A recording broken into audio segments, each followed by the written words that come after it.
sure you will know the source of this. The very word secrecy is repugnant in a free and open society. And we are, as a people, inherently and historically opposed to secret societies, to secret oaths, and to secret proceedings.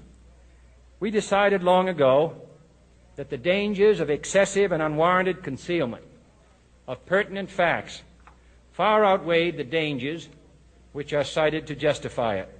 And there is very grave danger that an announced need for increased security will be seized upon by those anxious to expand its meaning to the very limits of official censorship and concealment.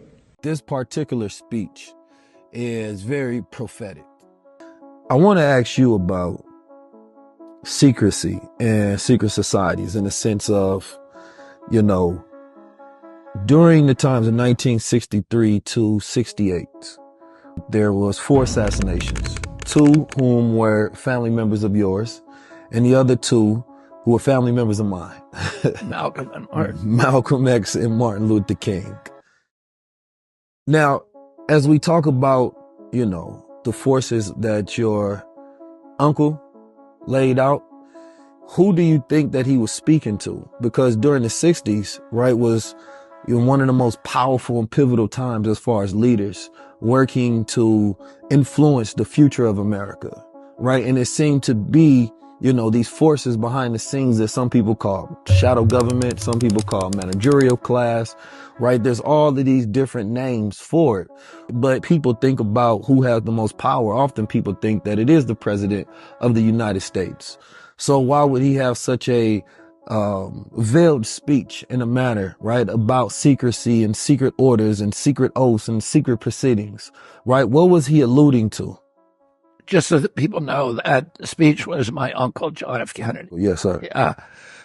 Oh, and, I think he was warning us against the world that we now live in, which is one of his primary interests was keeping the country out of war. And he discovered very quickly into his administration that he was surrounded by an intelligence apparatus, military brass, who considered war with the Soviet Union not only to be inevitable, but also to be desirable and as quickly as possible, because at that point we had a larger arsenal than the Soviet Union. He refused to go to Cuba in 61, and then again in 63 during the Cuban Missile Crisis. And then he refused in 62 the opportunity to go to war during the Checkpoint Charlie crisis in Germany. He kept us out of Vietnam. He never sent a combat troop to Vietnam.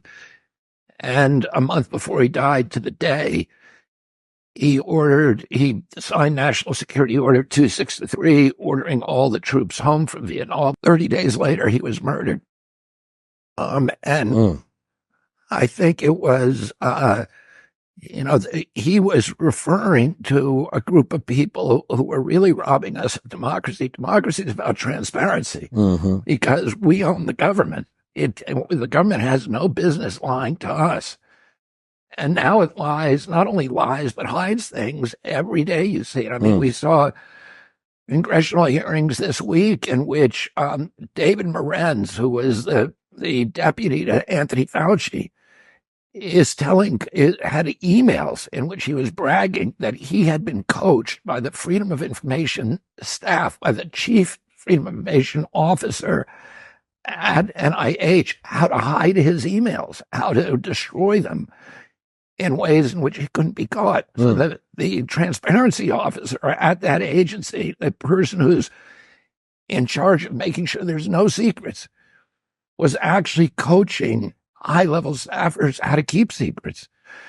And, of course, if government is allowed to keep secrets, they're not working for us anymore. They're working for somebody else. They're either working in their own interests or they're working for some larger interests. And, I think that is the danger, that our democracy can be subverted. Teddy Roosevelt warned in 1903. He said, American democracy will never be destroyed by a foreign enemy. we're too powerful. We've got the oceans between us and any potential enemies. We have a very, very strong military, a huge economy. We simply cannot be conquered. But our democratic institutions and all the values of our country will be subverted by what he called malefactors of great wealth, who will steal them from within. Who killed your uncle, right? Who killed your dad? And are they the same people that assassinated Martin Luther King and Malcolm X? Yeah, and most people don't know this, but Martin Luther King's family, Dexter and Marty and the rest of the family, Coretta Scott King, who was with me when my dad died, and who then, was on the airplane when we brought my dad's body home from L.A. to New York. They sued. They did a lawsuit that received almost no publicity. Meaning that they sued the government for the assassination of Martin Luther King. Yeah. And won. They won that suit, a civil suit. The evidence that we have now is so voluminous, including confessions of probably 30 people who were involved in his assassination. A lot of them deathbed confessions, but that clearly shows that there was CIA involvement. Lee Harvey Oswald, the New York Times now admits this, was a CIA asset since, I think, 1957 or 58.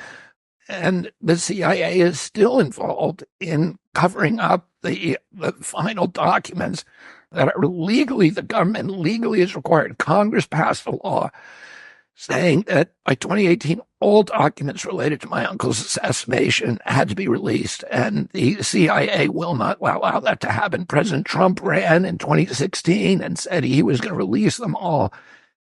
He got into office and he changed his mind. President Biden made the same promise.